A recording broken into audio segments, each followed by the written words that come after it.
Hello and welcome.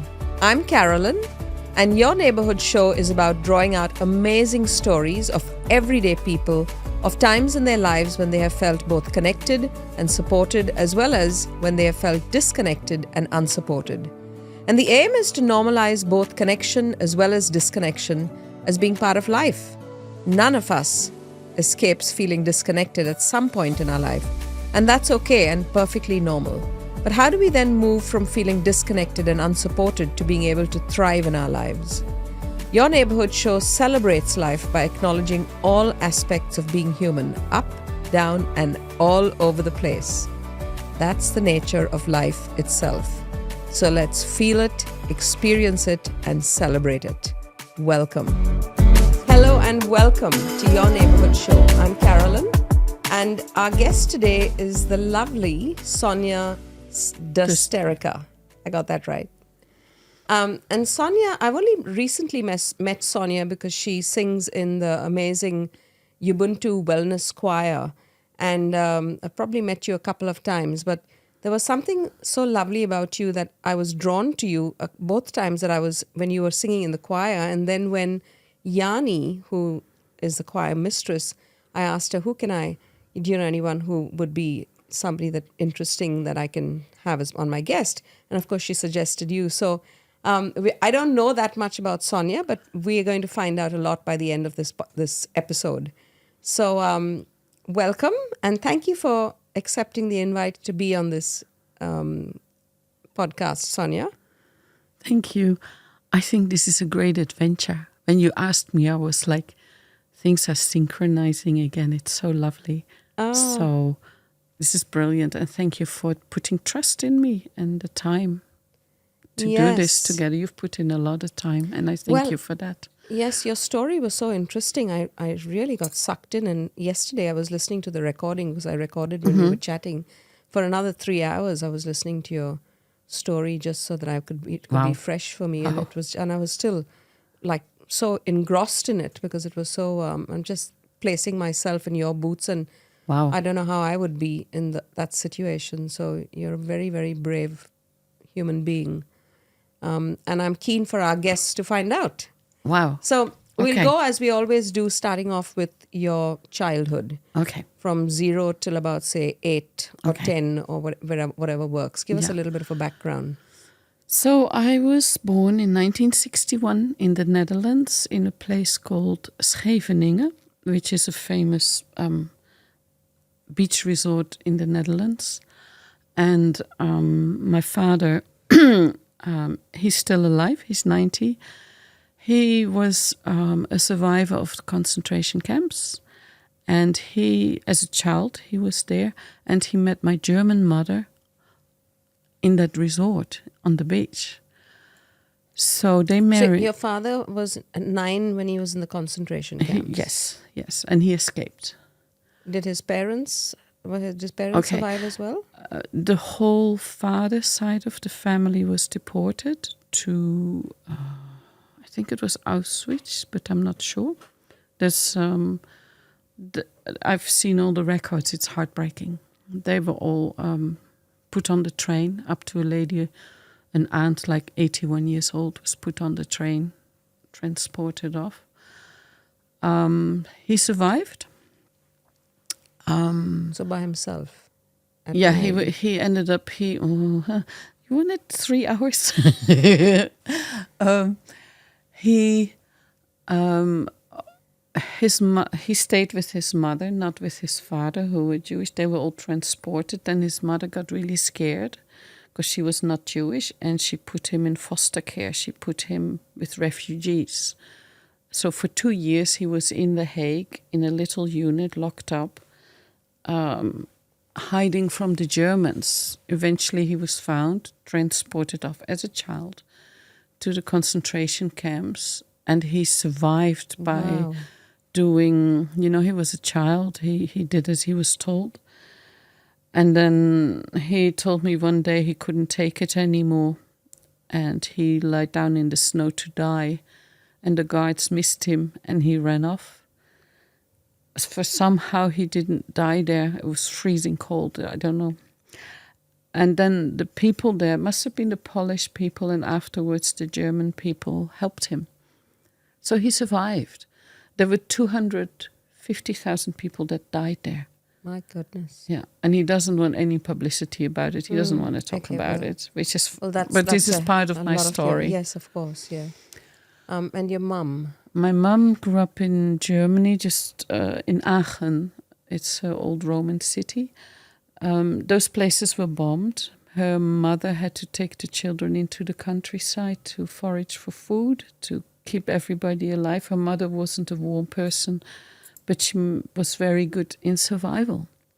So they were bombed. My mother's sister had big burn marks on her legs, and my mother always said my heart moved when that bomb fell. So they survived, and then, of course, they met in Scheveningen, my mother and my father. So this is a Jew marrying a German. Yeah. At a time that in Holland, the people hated the Germans. Which year did they get married in? 1960. Okay. So 1945, the war ended, 1960. So she was so alone. And she had no resilience. She was like a little princess. She was very pretty princess. And at once she was thrown into a man who was emotionally totally not available, because how could he? This is your father? My father. And his mother somehow appeared again, my father's mother, but she was, when I asked my father, she says she was a mean lady. So you got traumatized mother, traumatized father. And then they had me.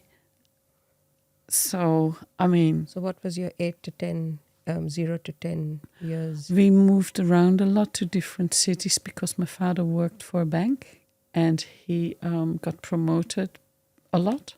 So I think we moved every 1 or 2 years. So there were also no neighborhood connections. You know, it was totally... My mother, the only thing she had was take the train to Germany to her family with me in a little box, in a little carrier.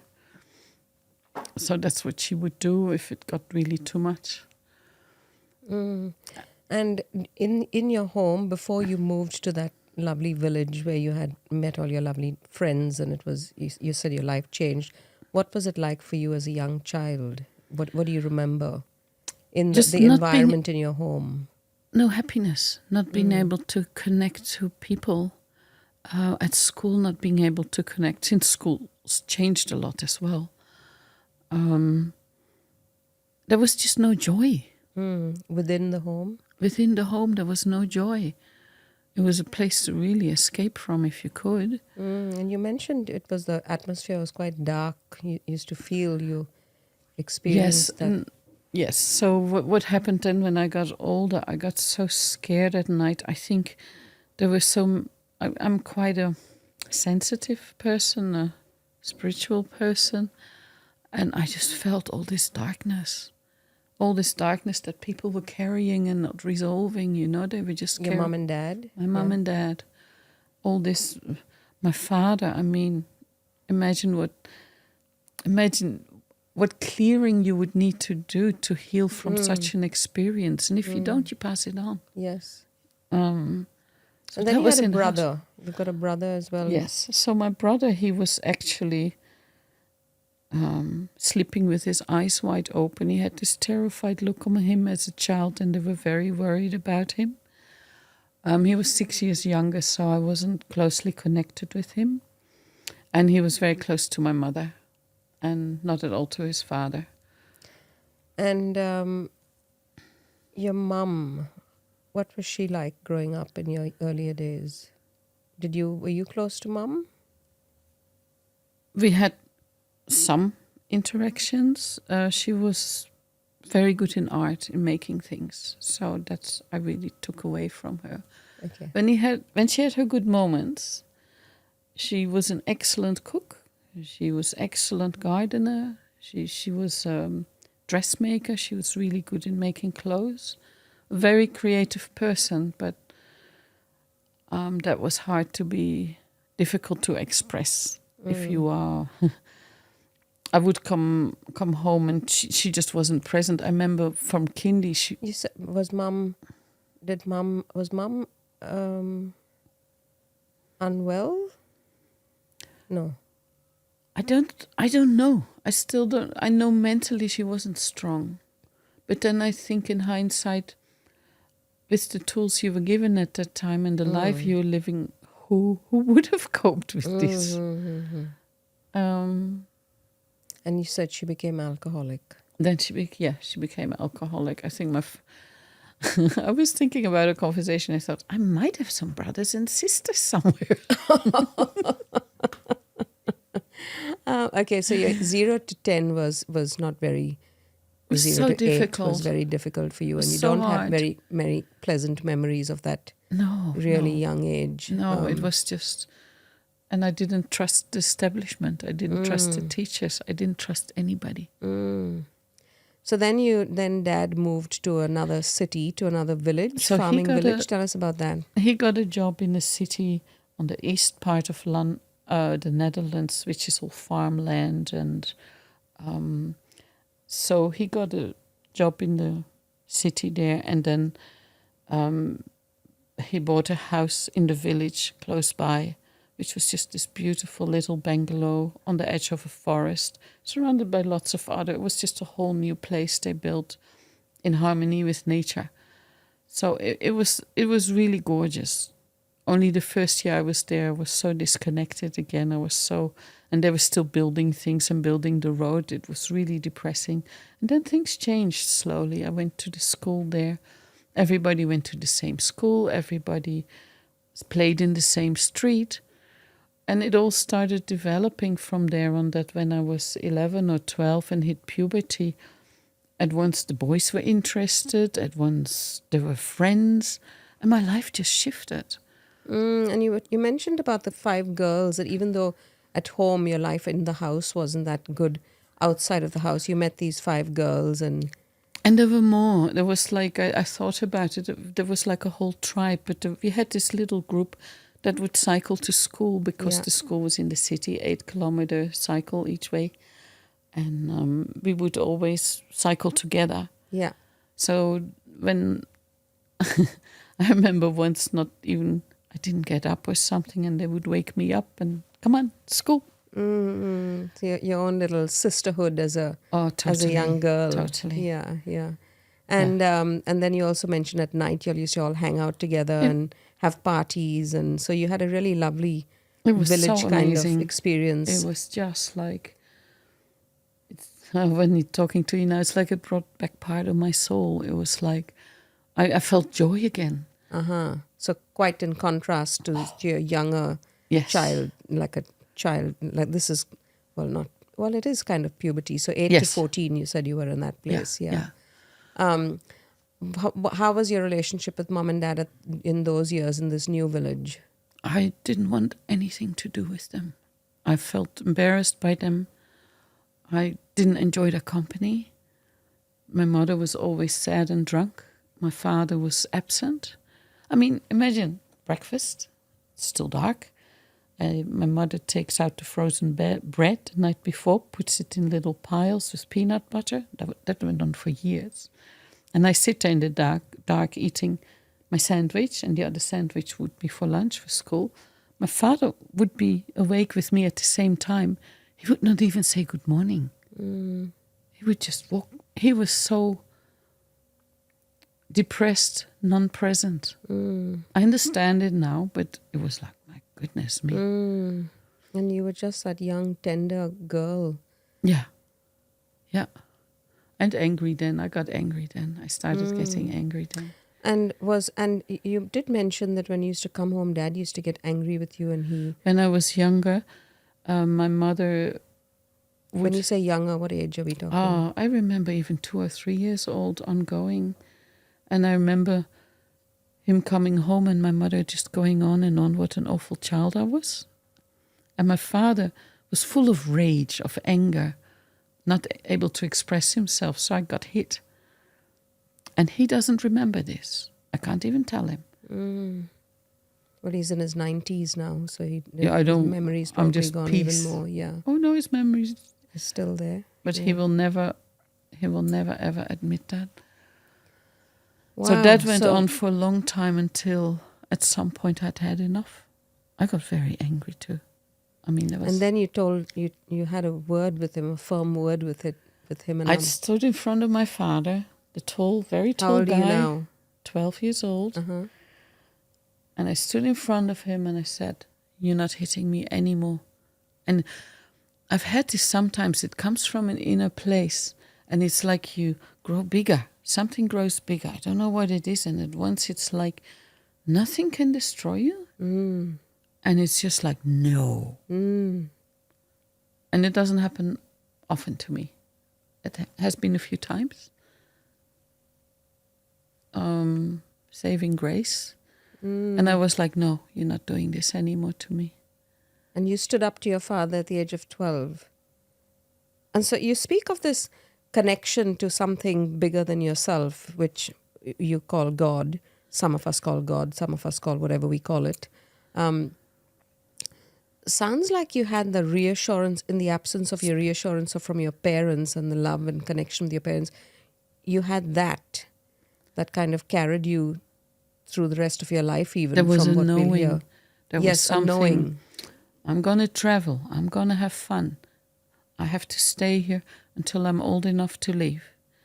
If I do any protests now, I might end up with a worse foster family. Who knows what's going on? This is controllable.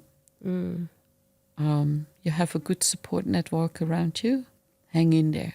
Mm. But at the same time, I was terribly sad. Mm. The whole injustice of it was just unbearable sometimes. Like the unfairness of the treatment. That was, yeah. That's heavy stuff. That's heavy stuff. And I laugh because sometimes it's the way you kind of... Yes, look, it builds, no doubt builds resilience. However, disconnection from our parents at a young age comes at a cost. And as you'll share later in the story, in your story, but you had this amazing connection to God, to a force, to some strength that kind of carried you. You felt carried, you know, and that's an amazing thing. And in hindsight, I've been always helped. Yes, guided. From what I really hard time, but also guided. Yes, because of that connection with the unknown. Yeah. I like that term, with the unknown, something bigger than us. Because I don't know what. We don't know exactly. Anybody. Yeah. Okay, so that's up till 14. Yes. And then your dad did something wonderful for you, which you said he decides to put you into boarding school. Yes. What Tell us happened about was that. my father got a new job again that moved us away from that village. And at the same time, the relationship between me and my brother was so... I was just so angry. And he was like, that was untenable. So he heard about this philosophy, the Rudolf Steiner philosophy. And in Holland has a great system at that time of Steiner schools. And it was very normal at the time that people would go into a foster family to be able to attend those schools because they weren't everywhere. Yes. So what happened was I didn't end up in a boarding school, but with a foster family who were anthroposophist. And say that again. Anthroposophist. It's the philosophy of anthroposophy. Of the Steiner school. Yeah. Uh-huh. And so I went to stay with them, and they usually had 2 or 3 foster children in their house. So just going back, rewind a little. Can you tell us briefly about the philosophy of Steiner school?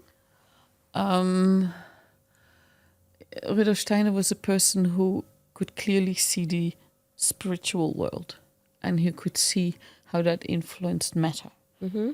And so then he saw how agriculture, how education, how everything could benefit from his insights. So he called himself a spiritual investigator. He was investigating his visions and what he could see and what he could do with it in the material world. So he developed biodynamic agriculture, Was it him? I think Biodynamic it was farming. him. Yeah. Architecture. I mean, the building is an extension of the soul, but if you don't know what the soul looks like, and I see it a lot, I see a lot of soulless buildings all the time because I'm like, your house is an extension of you. It is, yes. Well, a lot of my heart is in there. I was Yeah, there but every it's day like that the was being built. space. But lots of houses are not. Every year in our classroom, they would paint it a different color because colors were related to your developmental stage. Oh, wow. So So it was it like was ever-changing. So his philosophies, I mean, I know a little bit about Steiner because I wanted to put my own son here in the Yes. Steiner School in Samford. But remember you saying it was nothing like the original. The balance is the tricky Yeah. bit. So it's about connecting the But also having spiritual a with the firm- grounding. Yeah, keeping your feet on the earth and Yeah. the, It's the, very the easy physical to- plane, but also drawing in the spiritual. It's very easy to fly off. Very easy. Yes, that's the ego, I suppose. When you don't have your feet in the ground, the ego. That's the point. Yeah. So a good balance between Yeah. knowing that you're off this realm. You're. What's that? There's that saying. We are spirits having a human experience rather than humans having a spiritual experience. Yeah. Exactly. Yeah. Okay. That's so. You went to a Steiner school and you stayed at a foster family. Yes. And I know you had some lovely experiences there in contrast to your home. Tell us about that. Well, Because from here, your life kind of takes a better turn. Well, we had breakfast together. We would sit around a table where maybe 6, 7 of us, and homemade bread, all healthy food. And there was a whole ritual routine about having breakfast together. Beautiful. Everybody waited, and the husband had to work early. Then all of us had to get up earlier so we could have that start of the day together. How beautiful. I know. From the opposite of having cold peanut butter sandwiches in the dark, with your father not saying good morning to you. Okay, so then, and then you said you had another girl who came. So Danielle was one of the other fosters, but she decided that she wanted to go to the Steiner school. She was 1.5 years older than me. Yeah. So she found out about this philosophy and asked her parents to go to Zeist, where the school was, and it was too long a commute, so she came into the house. So This is in the foster home, foster family. Foster family. So 2 of you who are not children of the foster family are living together in this house. Under the attic. In the attic. And On how a beautiful- old are you approximately? 16, 15 maybe. God, that would be the fun time. And no, it was great. It was in this beautiful old house, like beautiful neighborhood, lots of trees. There was a castle it was a small town. It had a castle. It was just full of soul. Yeah. So we ended up talking and talking and talking forever. So after a year, they just said, "Look, Danielle, you are old enough to live by Talking, yourself." what do you mean talking and talking forever? About like life through the and the middle of the night? universe and the dreams we had, and all very spiritual, very deep. I don't know. We just could talk for it was never about the hairstyle. No, we just talked. Oh, Into the early hours of the morning, you're saying, and Yeah. you'll do that every day. So the foster mother decided, she took a call that one of y'all needs to go. So Danielle was old enough to go and live by herself, which she did, and in the same city. So that was lovely. It was not a problem. So you're still connected because y'all went to the same Totally. school. Yeah. Yes, yeah. And I could, yeah. And I always dreamt about traveling and leaving Holland since a very young person. And she had exactly the same idea. And you're still in contact with Danielle till I'm today? still in contact with her, yes. Okay, so from here, so you finished Steiner school, you're about 18. Yes. And now you embark on your dream, which is to travel. And you've got Yes. your dream companion, travel companion, which is Yes. Danielle. Yes. Tell us about that. I know you said Dad gave you a chunk of... My father, out of the blue, goes like, okay, I'll keep paying you for another year because while I was in that family, he had to pay for me, Yeah. And so, and he had a good job, Mm-hmm. and he ended up being really high in the banking system. He was fine. It just was never given to me. Yeah. And he said, out of the blue, "Oh, I'll pay you studies for another year."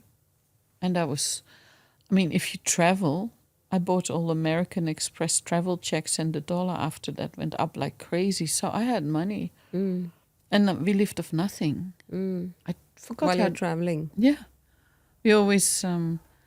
I've slept in caves, and we slept outdoors, and or were given a lift by people who took you in, or you go to the local cafe and say, "Is there anybody who's got a room for rent?" And at that time, people did that for each other. What year are we talking about? Do you remember? 1980, 79, 1980, 80, yeah. So we left Holland hitchhiking. You hitchhiked out of Holland. And where did you go? What was your first stop? We were with some weirdos. We had to get out of that car. And we were so good. I was like, okay, petrol tank is empty. They need to take petrol. We make our move then. So What do you mean? What? We got a lift with two guys who Yeah. were dodgy. So, and I said to Danielle, look, the petrol tank is empty. They'll be stopping soon for petrol.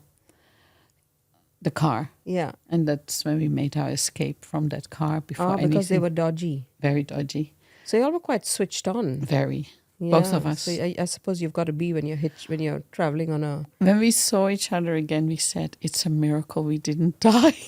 It's what all we did. Wow, but what an experience. I know.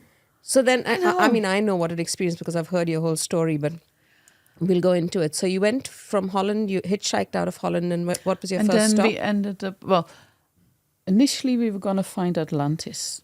Atlantis. We were going to find Atlantis, the south. And we were wanting to travel overland to India, but that got stopped because Khomeini took... 1979, Iran closed its borders and changed the regime. So that was at once the overland track to India was closed. You could not travel overland to India anymore. So we were going to Egypt. Mm-hmm. So we hitchhiked to Italy, and then from there took a boat to Greece, to Patras, I remember. And then we spent some nights in, where was it, Delphi, the Oracle. We wanted to connect to the Oracle, but there were too many tourists, so at night we climbed over the fence and we sat in there, and there were these eagles flying on top. It was amazing. That's where supposedly the priestess sat with those fumes coming up, and her telling the people on their trip. They were consulting her as an oracle. I forgot her name. Okay, I'm not was familiar. A Greek. But then from there, I don't know. You went to Egypt and you stayed. Then we went to Crete, stayed, and then we took a boat to Egypt, which was really hard to deal with for girls, for women, because the men were. It was tiring. It was what? It was tiring being followed by men for 5 weeks. It was just, we were exhausted because we had to be so on our game. And it was quite dangerous. You have really whole crews of people following you. Why were they following you? Never seen a woman without a without scarf. the burqa. And, It was, we had traffic jams, everything. Right. Yeah. And then you went into the desert and you lived with the Bedouins. Tell us about that. I found that so we ended up in the Sinai desert, and we just slept on the beach the first night. And then the next morning I saw this camel over my head being fed a melon by a Bedouin. It was literally over my head. That's what I woke up to. And there we met the Bedouins of the Tarabin tribe, which were north of the place where we arrived, was called Nuweiba. And the Tarabin tribe lived north of that. So we met these people. After 2 weeks, they had a trip happening in the desert, asked us to come along. So we went on camels. So the Bedouins, they were nomads, isn't it? Yes. Yeah. And but it was a kind of a mix then, the Bedouins were nomads, but there were also people traveling. So it wasn't like total just nomadic life. And, there was a nice mix of cultures happening. So you joined the tribe, so to speak. So and then we moved to that village where the Bedouins were living. I camped on the beach there. And we stayed for 1.5 years. Wow. And those people gave me my soul back. They gave me my family back. You were part of them. You weren't a Bedouin, but you were like under their protection. Nothing bad would happen to you because everybody was keeping an eye on you. Give us a little insight into what a day would be like living with the Bedouin tribes. Well, you have to get your water. Get your water, meaning out of what? There was a well thing. So, and then what did we do? Basically, it was a thing of where you looked for each other. You looked around. What were people doing? Let's go somewhere, or have to get some breakfast organized. Who's making some food? So it was quite communal. Very, yeah. When I would wake up, when I would wake, there would be like a whole group already sitting somewhere around a fire, making some food, and then somebody would say, "Let's go fishing." And then we all hop in the car. We go fishing with those nets and put them at the end of the coral and change the fish in. It was great. Wow. So how, in terms of, did you have to pay them anything, or how did it was the weirdest thing. That whole trip, it was never about money. It was, and I learned. I mean, I was living barefoot with 2 outfits that I washed each other with day. The Bedouins, this is. Yeah. So you wore their thing? No, I had bought something in Egypt, like a jalabia. They call it a long dress, very practical there. And I would just wash that every other day. I slept outside. Under the stars? Yeah. Every day? Most days, yeah, because it doesn't rain there. And what? What did you sleep on?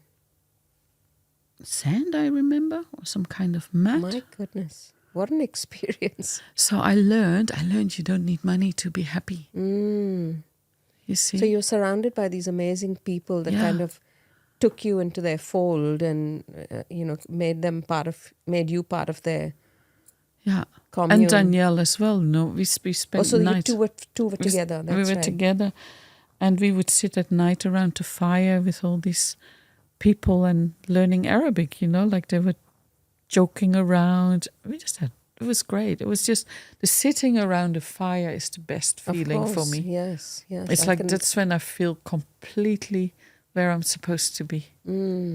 Yeah. And then what happened? You had to leave the desert. Then in 1981, there was an agreement between Israel and Egypt that Israel had earlier, in a war with Egypt, conquered the whole desert, the Sinai desert there, and they were giving it back as a part of a peace agreement.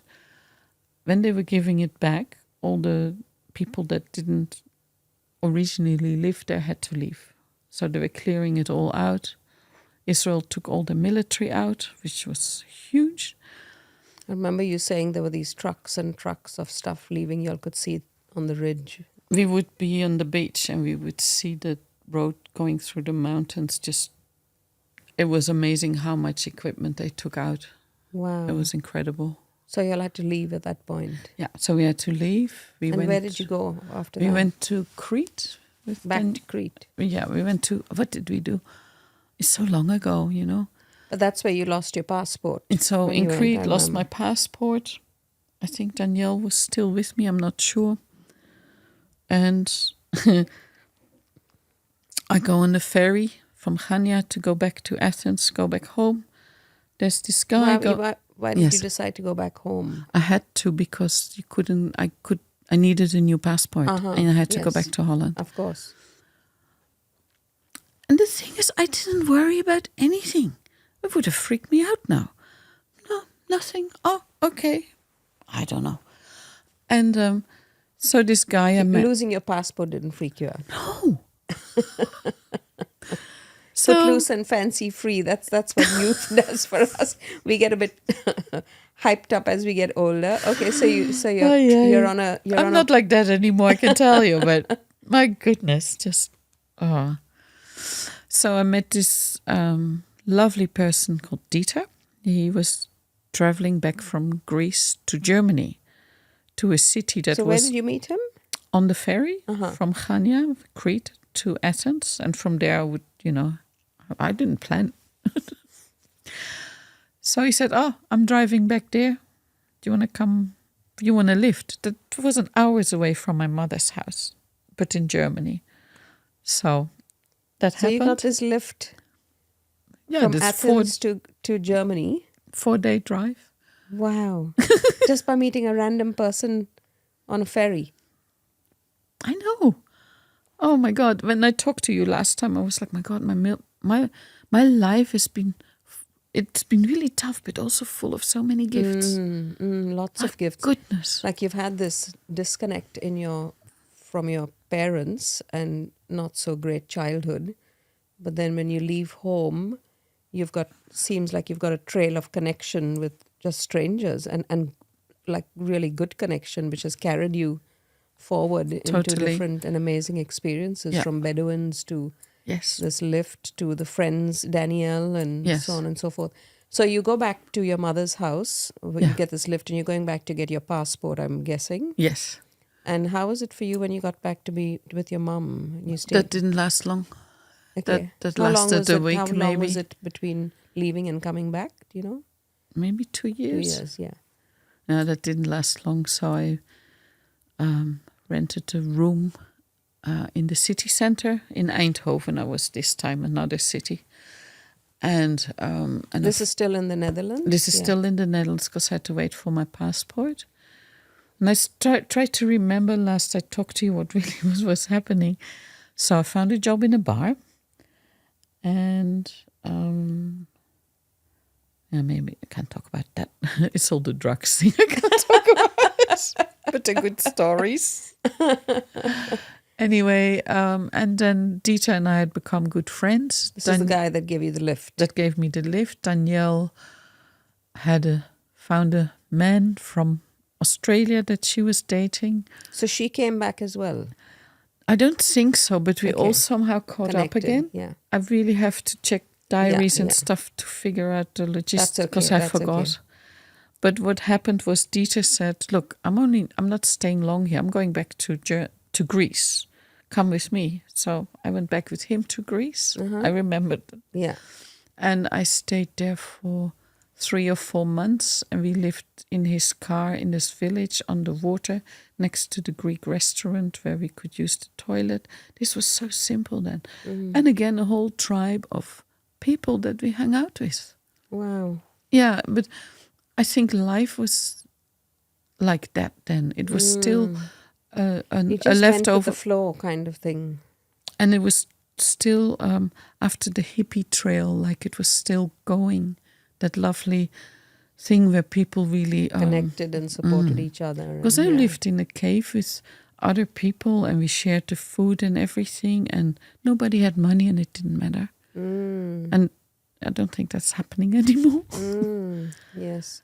When did you go back with, what's this guy's name? Dieter. Dieter, yes. And then you decide to travel again, if I'm not mistaken. Yes, so Dieter and go back to India or something. And Danielle and what's his name? I forgot. He lives in Perth now. I've connected with him on Facebook. So we went to Delhi. We flew to Delhi. And then we went to Jaipur, Agra. And the Indian men were even more difficult to deal with than the Egyptian men. The Egyptian men, at least I could say, "Get out of here," and they would get it. Yes. The Indian men would stare at you. Yes, Delhi's notorious for that. Help. Notorious, yes. Oh my God. Yeah, even if you're wearing well covered, you still stared down and quite lecherous kind of looks as well. It was Yeah, it was just no break. So So you didn't like Delhi, India. I loved the train rides in India. I loved waking up in the morning with that soot of the smoke on my face and all these people around, like you're And like you in get this hot chai movie set. Yes, and you'd and throw the cups out. samosas, hot samosas on the platform. And then from there you went to Nepal. And there, Danielle and her boyfriend left. I split up with Dieter, but I spent about 6 weeks in Kathmandu, and I spent some more time in Pokhara, rented a boat there and rowed across the beautiful lake and stayed in a house there with a Nepalese village family. So, okay, this is getting You're a really woman tough. of the world. Oh, it was so good. I was so grateful. I love adventures. Yes. I really do. Not happening now because the health thing, but it's... Okay, we'll move because you've still got the lovely parts of your coming up of your... Okay, so Nepal I went, and then I traveled with a Dutch guy I met just as traveling companion. He was going to Thailand via Burma, and Burma you could only stay for a week, so we got a visa for a week and did the flight where you could stay in Burma for a week and from there to Thailand. And Burma is the most magical country I've ever seen.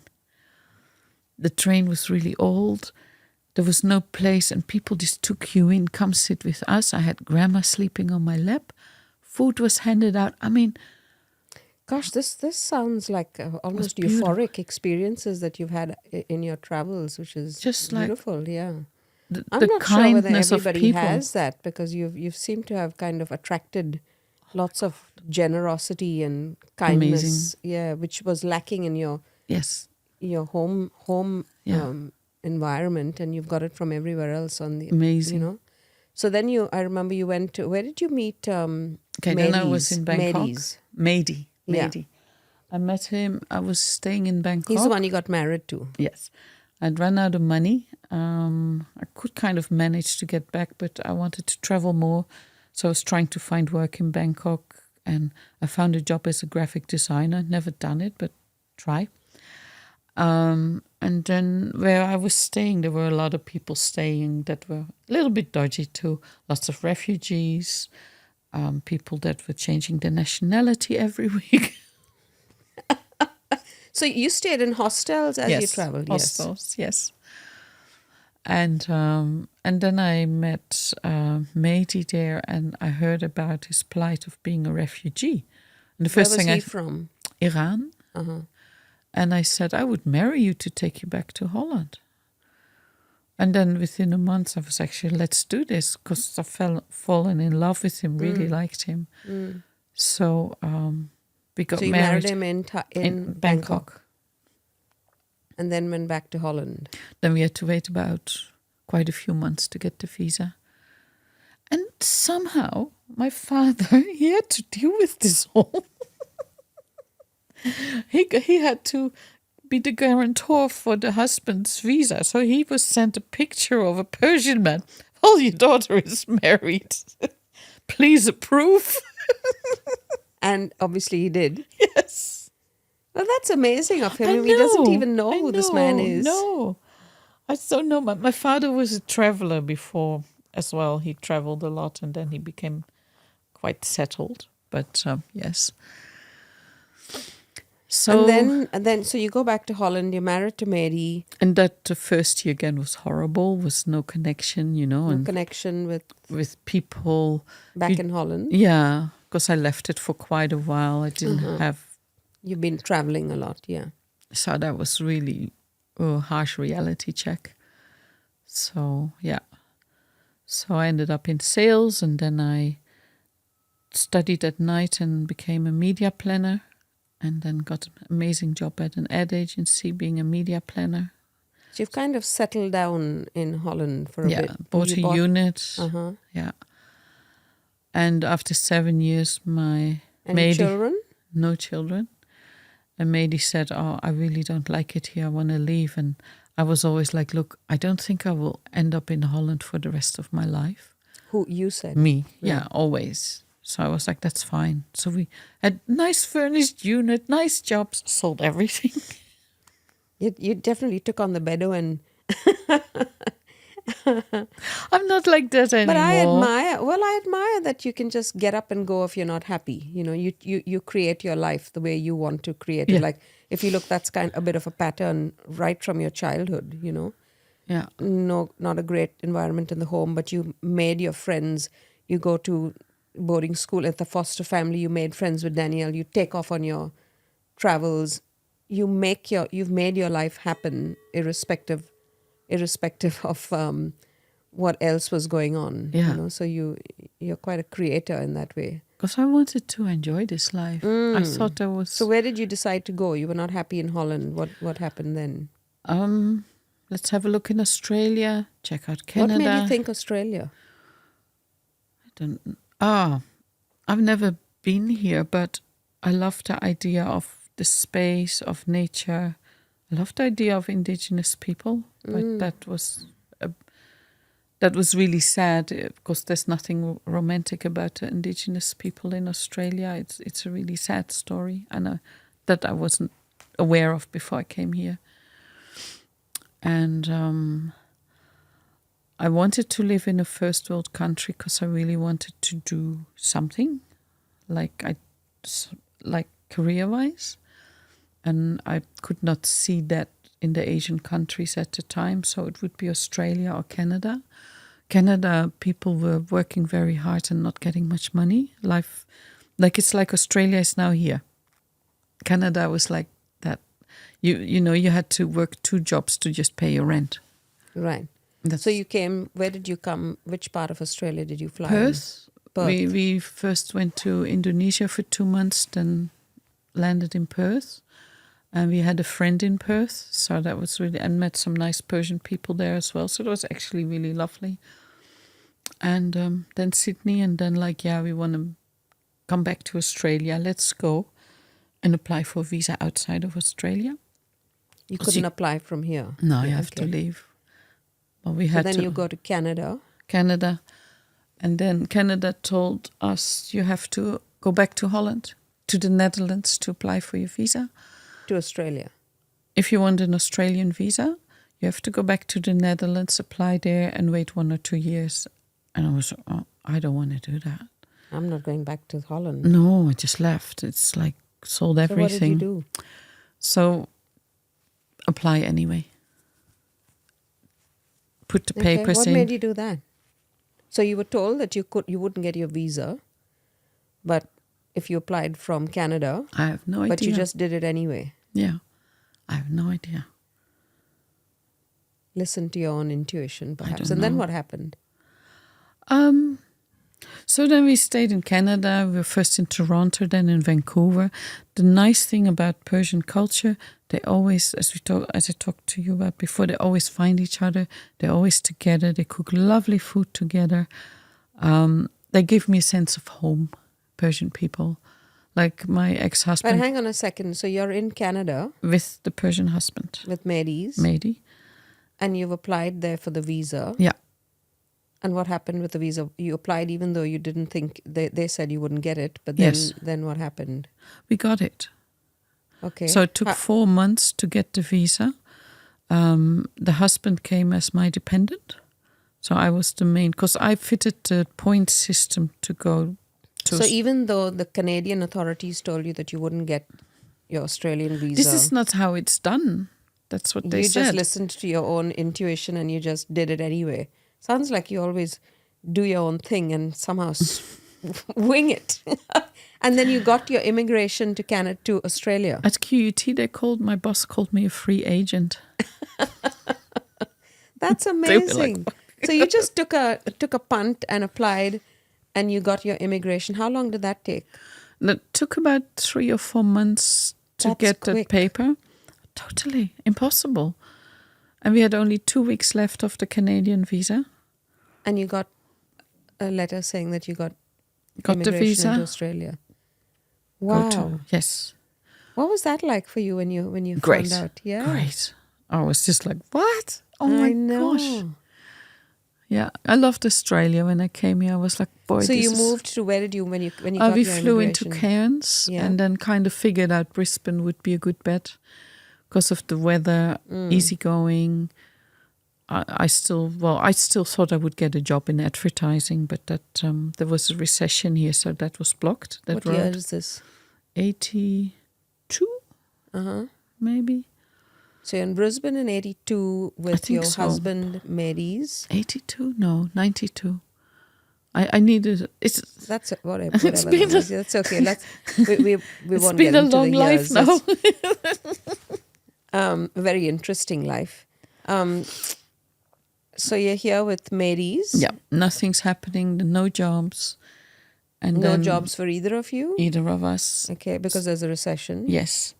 So I went. Still no children. No children, and Is that by choice? Yeah, I didn't want children, but then I was, maybe not. Why is that?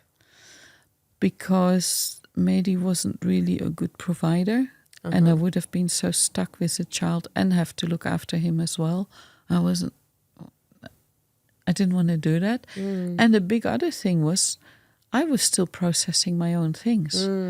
I could not give this to a child. I wasn't ready for a child. I think now maybe. Yeah, such a responsible... Look, you're just amazing. I mean, anybody with the kind of trauma that you got dealt out, you'd think wouldn't be able to, do what you've done and then think so responsibly around not having a child because of the trauma you might transfer. That's amazing. I wasn't ready. Yeah. Then I would have transferred. There was still anger. So you hadn't done your trauma work, I suppose, as what I'm getting by then, at that point. Let me see, that all started in Australia, the trauma work. I think once I got settled here, I started to get into Buddhism, lots of other philosophies. What made you start that? What was Buddhism? No, what made you recognize that you had to... Maybe I finally had a nice place, had a nice... When things then work out and you're not in survival mode, all that stuff comes up. And you're like, why am I feeling sad? Why am I... Life is good. Why am I in this state? Why am I so angry? Why am I clenching my teeth? What are these patterns? I'm behaving in a weird way. This doesn't make sense. So then there was the inner child work and lots of meditation because of all these weird ghosts and dark energies that I really needed to... And you're still with Mehdi at this time? Or no? No, that was just after we then... Okay. After a year in Australia, we split up. Because I enrolled for a bachelor in photography and I got in. That's right. And only 1% or so got in. I was just like, oh my God, this... And then Mehdi said, like, I want a divorce. He wanted a wife and kids. I don't want this. So. He doesn't want a woman that's going to study. I was like, I'm not having this. So you were, how many, 7 years with Mehdi, you said? Yeah, I think so 7. After 7 years, he asked you for a divorce and you happily agreed. We were still friends afterwards, yes. It wasn't like, we were not bound by rules of... what a husband and wife do, we were just want to be together. This is how we do it. So you've enrolled in this photography degree? Is degree yes, Bachelor it was photography? A degree, yeah. Bachelor of Visual Arts. You've always wanted to do something with photography? Oh my God. Yes, since I was 16, I wanted to be a photographer, but I wasn't good at it. And then, so I took pictures traveling and I was just like, nah, I don't think so. No, you don't think so what? The quality wasn't what I thought it should be. So I just needed to spend time with it. So got into Bachelor of Visual Arts, graduated in 3 years, won the major prizes for portraiture. Wow. It was so nice. Yeah. And you said you were around the age of 31 when you're doing this degree. Is this That was correct? in 92. 31. Yeah. So I think there's a common understanding that when you enroll in a degree at a later time in your life, you're doing it because you've kind of you have an interest in studies at a later age and you have a lot more passion around the study, whereas when you're younger you're kind of doing it just to get a education under your belt kind of always thing. Told the students I photographed at QT, I always said take your time. Yes. So at 31 you get a degree, you start a degree and you finish your degree, and then what happens? Then my mother died. Oh, yes. Then your mother So died. I was at Stredi with my friends. We all graduated, and we always did that at the end of the year, go to Stradbroke Island for a week together. And then I got the message my mother died, so I straight away went back to Holland, the Netherlands. What was that like for you? Terrible.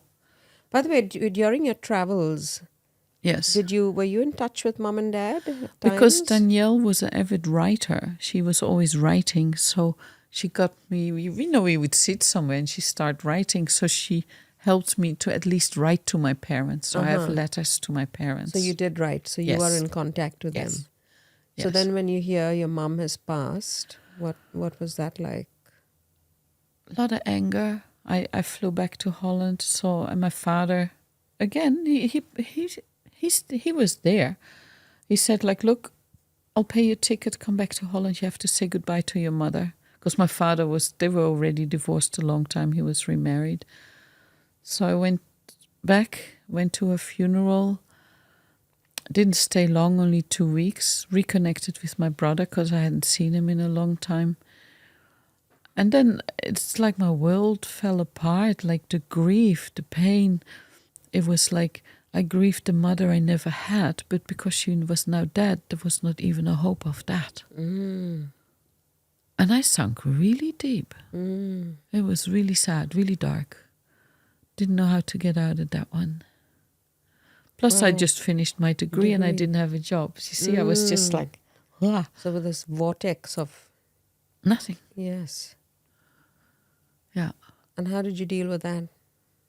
I started looking for help, for psychology stuff. So is that when your journey of healing and all of that starts? Yes. Probably. I never, thank you. I never thought of that. Yeah, that kind of makes sense that, like life throws you everything at one point and you have to go so low sometimes to And then you have recognize that to you go need to do something. Yeah. Yeah. So what did you do? So that's when there was inner child work, there was the Celestine prophecy workshops, there was Tibetan Buddhism. I always felt very connected to it and was already looking for that when I was in Kathmandu years ago. Anything I could get my hands on, really. If I once made a spreadsheet of all the healing modalities I tried. Oh, you do that? Oh, maybe it will trigger something that will work. Fine. End result right now is just inside me. And how is I know your mother's passed, but do you think you've dealt with the anger and all of that? I think I'm good in understanding her position. That you don't have the tools. You don't have to. She did not have the She tools. didn't have the tools, yes. And neither did your father, for that matter. No. And she got along with my brother, so at least my brother and her had that. My brother said she was a lot better later. And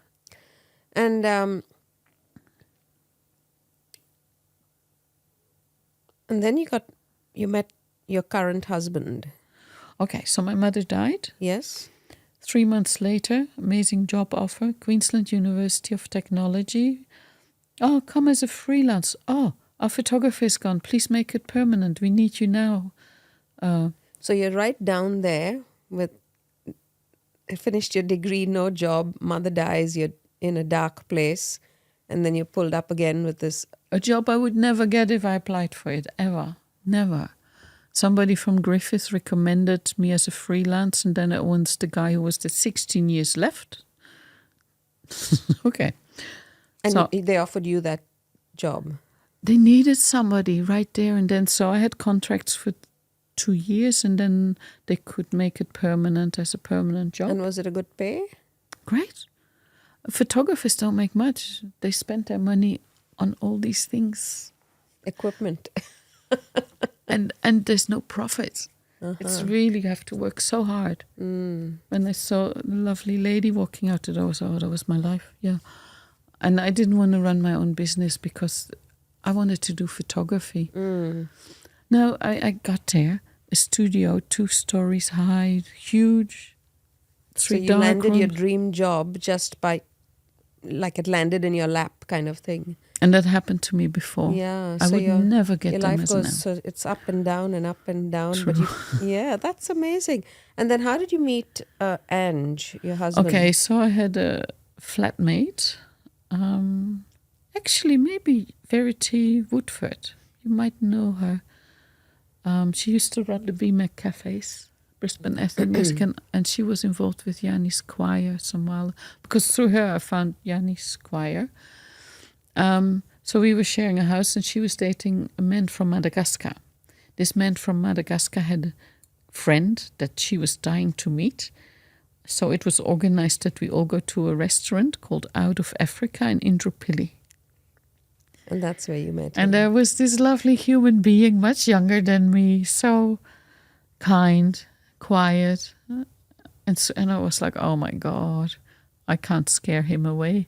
Because I'm like, well, if I want something, well, let's do this. And I was like, no, you stay away. That's so lovely. So you said you knew pretty much straight away that he was I the was one like, for oh you. No, can't. It's not for me. But yes, I want. Yes, And so you're much. still with Ange now? Yeah. And your job, you had that job for a long time. 25 25 years. Yes. And then I remember you saying something about your eyes. You had an issue So with in eyes. 2001, digital photography came in. When what? Digital photography. Yes. And that meant no more time in the darkroom to rest. So you had screen time, cameras, and you could shoot a lot more. No cost for film, nothing. And I worked so hard because I could. And you enjoyed what you were doing. I loved it. I couldn't say no. And you also did voluntary work, you said. And I worked for Brisbane Ethnic Music and Arts Centre then, people with disabilities. I took on anything. It's like, I just recognized it. Oh, tomorrow morning to Cairns, I would be going, yeah, let's go to Cairns. Yeah, And now I'm like, oh no. When you love what you're doing, that's I totally understand that. How you do kind you of say get so stop? sucked in, and if you don't regulate, and don't create a balance in your life, you can actually be wear yourself down quite thin. Physically too. So then your eyes started playing up. Yeah, because I also like to go on shoots and bring all my lights and everything. Yeah. It was really heavy. So then my light eyes started flaring up. This is 23 years ago. And it's like your immune system attacks your eyes. It's like arthritis of the eyes, they call it. So I was just pumping myself full with pills, with prednisolone, specifically steroids. Because in this culture, you go on whatever, we just give you our medication. So I went from somebody who never took anything to someone who had to take this stuff. Otherwise, I would go blind, I couldn't function. So you've been taking medication for your eyes since when? 2002. And when did you retire? 2000, when that was 4 years ago. You put 21. me on. Yeah. So a good 15 years or so. 2001, 20 years. Yeah. And that's had taken its toll on my body. Yes. Oh my You God. said there were lots of side effects and stuff. Yeah. And so then you retire in 2021 because? Okay, also the culture at QET was changing. Uh-huh. So, and it was time to go. I'm just like, look, I'm not doing this. Too much. What was it? I called it a micromanaged childcare center. Different. It was not as autonomous. It was more hierarchical in nature, kind of thing. Yeah. Yeah. And being this free spirit that you are, that doesn't work. Nobody tells Sonja what to do. Sonja gets guided by herself. I'm happy for you to tell me what to do if you're in my zone. Yes. But if you are out of not in your same your wavelength. problems are dumping your stuff on me. So where are you at in your life now? Because we're going to end pretty soon. I have no idea. Okay. I'm in the middle of the ocean. I like that picture and I can't see the sides. So you're retired? I'm retired. Health-wise, I have to...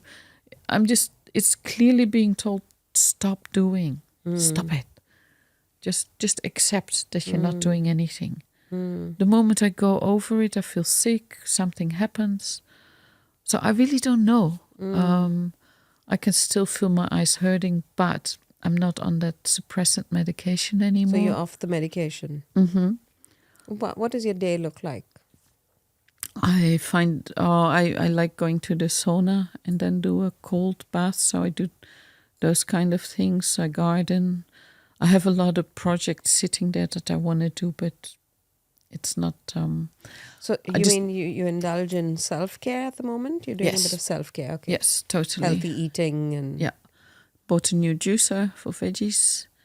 Nice. And when I need to rest, we rest. No more push through it, and so it's the opposite of what I've always done, basically. Yeah. And you've made peace with your father. You said he's still alive. Yeah. And you're in contact with him, but you speak to him? Yes. He's fighting with my brother. He hasn't talked to my brother in years, and I'm like saying, I want peace, and you guys solve it with each other. You have to. And you still are in contact with your brother, isn't it? Yeah. He's coming in November. Oh, how lovely! Yeah. Oh, that's so lovely. Thank you so much, Sonja. I mean, we've covered so much, and I know there's still more that I could go through with you, but I think we're going to go over the time that we have today. So it's been so amazing, and I'm so inspired by your travels, by your how you've coped with your life, given the whole background of the disconnection you've had with your parents, which I personally think are your primary. It's your foundation for your life. We don't have a good childhood, and it kind of, determines the rest of our life. And yet you've been able to navigate your life so well. And I'm thinking it's because of that knowing that you had and listening to your own intuition. But then it's also caught up with you now, many, many years later. And you're taking the time, but you recognized it, and you're taking the time to reconnect with yourself through lots of self-care and stuff. Yep. And that's amazing. Yes. Absolutely amazing. Well done. And thank you for sharing your life. And thank you with for our everything, guests. for your time. But it's been quite therapeutic, I must say. Oh, thank you. That's so lovely to hear. And you and Yanni's beautiful energies have created this, so thank you so much. My it's pleasure. amazing. Thank you so much.